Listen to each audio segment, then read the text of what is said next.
Mislim, je že tudi tako bilo, jaz sem potem se pogovarjala pa poslušala neke podcaste in so pač razlagali, da je že zdaj velikrat na faksu, vsaj v Ameriki, no v Sloveniji je še vse malo ta Illustrator, High Art, mislim, tega anime stila tako ne marajo, ampak v Ameriki na enih univerzah jim že tako govorijo, če hočeš dobiti službo v tem studiu, moraš risati tako in potem, veš, eni že načrtno se učijo ene določene stile, zato specifično, da bodo potem prišli v Kdo pa je v Sloveniji gatekeeper, ki odločijo, ta art je v redu in ta art ni v redu? Govoriš o ne vem, univerzah in profesorjih, ki sprejemajo potem in testirajo. A veš, ker preden prideš na likovno univerzo, mislim, da moraš imeti akademijo, moraš iti skozi določene teste, ne?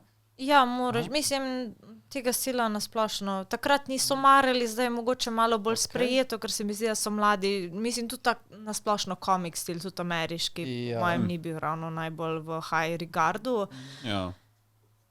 Jih po eni strani razumem, ker jaz pač pri sebi opaziš, da če si pač skozi v tem stilu, pa če si pač nekako stagniraš, lahko da boš pač delal ene in iste napake ves čas in zato te pol probajo v ta realizem pa v te osnove nazaj porini, zato da, ker se pol, jaz ko sem bila na univerzi, ko smo delali te študije, pa to je zelo tedious, zelo uninspiring, ampak vidiš potem napredek tudi stilu, kakšne pa so napake, ki jih delaš pri ustvarjanju v anime slogu? To, kaj je zdaj rekla, Blue Period te ful dobro nauči. Blue Period, manga, ful dobro, artist. Kakšne napake ti skušajo popraviti ti profesori? Mislim, če ne začneš z pravo človeško anatomijo, pa potem dol stiliziraš, da takoj z anime začneš pol velikrat. Mislim, jaz še pri sebi zdaj vidim, da delam neke anatomske napake, ko jih nisem nikoli odpravila. Je pa...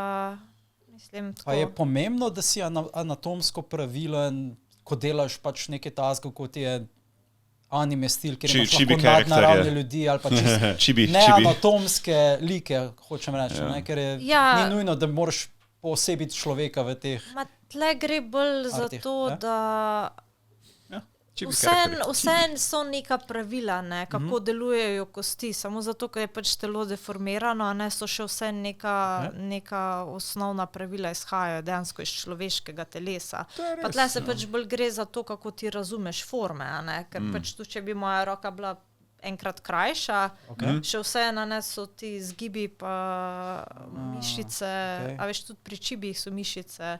Spravi motion, ta naravni motion, kako sklepi deluje, kako mišice se... Ja, pa perspektiva je v bistvu ful pomembna, pa mislim, jaz pri sebi vidim, da še delam kdaj kakšne napake, pač narišem karakterja v eni perspektivi in se vidi vrh glave, potem pa tako obraz, ko neki malo zašifta, pa telo malo zašifta, ampak kot celotna slika, pa nekdo, ko niti se ne spozna, ne vidi napaka, pa jaz pač, če rišem, ko sem pač ta tunnel vision, si zafokusiran v neki, potem pa nazaj pogledam ene stvari, ali pa si tako začem pol malo te guideline dela, pa vidim, da v bistvu perspektiva ful zgrešena in potem na koncu ponovno ful velikrat jaz kakšne stvari popravljam.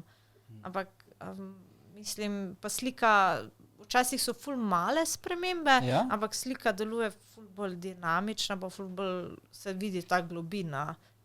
Pa je v bistvu tako... Po eni strani se ti zdi, da pač te neke osnove, perspektive, pa da si rišeš te kvadratke po oblike, da je malo tako. Se pravi, pač moraš poznati nek osnovni sistem, da veš potem, kako od njega odstopati. V primeru teh deformed characters. Tako bi najbolje bilo. Je pa čisto odvisno. Tako. Vsak ima svoj art journey, jaz...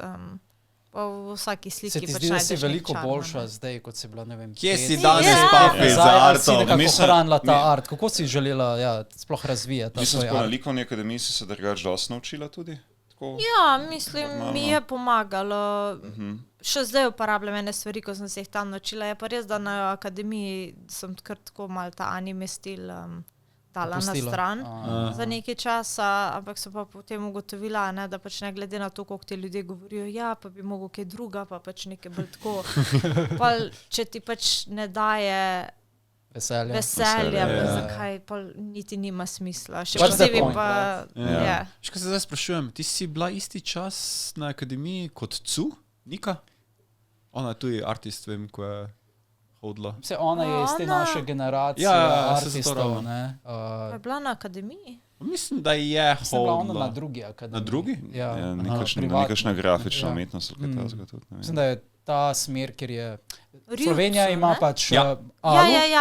Ona je bila pa v Novi Gorici, na tej drugače. Tista šola je to, jaz sem šla na informativni dan, ampak ta šola mene je malo prestrašila, zato ker ni bila 100% acknowledged kot mislim, da je bilo tako nek 50-50, ne? Ampak tista šola je bila meni toliko na informativnih všeč in če jaz ne bi na akademijo prišla, bi verjetno se upisala tja, ne? Ampak pa se je nekako išlo, da sem prišla na akademijo, ampak drugače tudi obe dve šole pač. Kar se animacije tiče, bi celo rekla, da ima ona šola ful boljši program. Veliki izbire pri nas nimamo, kje se učiti animacijo, risanje. Ja, in mislim, tista šolo, ko so mi kazali na informativnih pač ta stop motion program, pa te figure, ko so jih delali, je bilo meni tako wow, amazing. Pa tudi 3D so bili tehnološko, so bili ful bolj napredni, kar pa pri animaciji rabiš, medtem ko Alu je še vsem bolj bil tradicionalen, ko sem je šla. Zdaj mislim, da ampak Alu je pač brezplačna, je vladna, kako ne rečem, je univerza, ne? Medtem ko je ta šola, o kateri govoriš, je privatna. Ja, oziroma je bilo tako 50-50, a ne acknowledgement od governmenta. Ker če bi jo popolnoma acknowledgali, bi pač bila subsidized by the government, ni bi bilo treba plačati. In pač verjetno zato, ker pride več tega privatnega denarja noter, imajo potem tudi možnost, ne vem, mogoče dobiti boljšo opremo. Ja.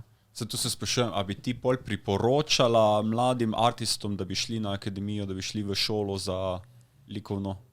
Anime artistom? Ja, ker pač večinoma nas posluša takih. Mislim, ne vem, jaz overall bi rekla, sem imela kar dobro izkušnjo tudi na Alu. Vem pa, da nekateri niso imeli ravno dobre izkušnje na Alu, ampak je pa tako odvisno od osebe. Najbolje...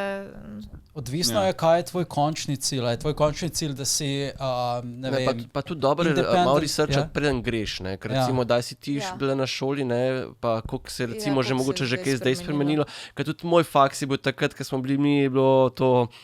Samo meniš ta faks, pa si začnejo smejati. Ampak zdaj so v bistvu že toliko, bi rekel, napredovali tehnološko in pa vse, da je v bistvu mogoče že precej drugačen sistem, drugačen program, izboljšane zadeve. Tako da tudi to se splača prej prečekirati svojo šolo, kam bi ti načeloma šel.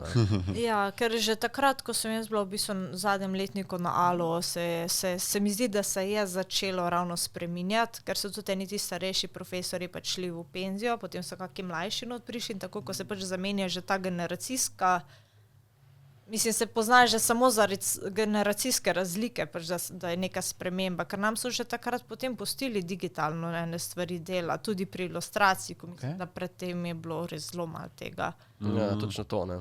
Je pa res, mislim, jaz ne bi nikoli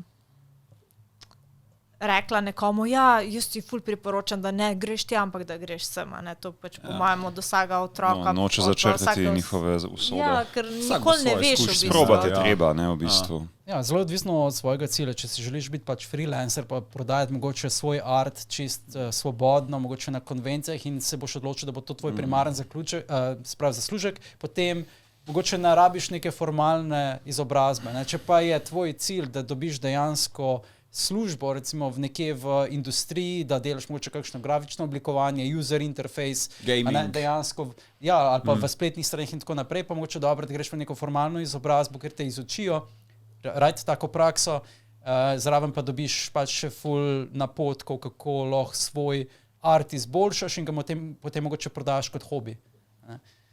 Ker veliko teh stojnic je, naprimer, jim to ni primaren zaslužek. Ja, ni primaren zaslužek. Mislim, tako pri umetnosti je tako bilo vedno, se mi je zdelo, da je bolj pomembno tvoje trdo delo, pa koliko pač dejansko vlagaš, pa kako dober si v svojem fieldu. So te zelo hitro tudi v industrijo noter sprejeli, ne glede na to, kako izobrazbo si imel. Pa seveda tukaj je še dodatna komponenta, ker imaš social media, če si dober influencer, se lahko zelo dobro prodaš in ne rabiš nič drugega, kot da... Pa ne, zato smo tudi prej rekli, da je sploh danes, ko imamo AI, ki ti nariše art, dosti bolj pomembna verjetno ta osebnost za artom, ne? Yes. Osebnost artista, ne?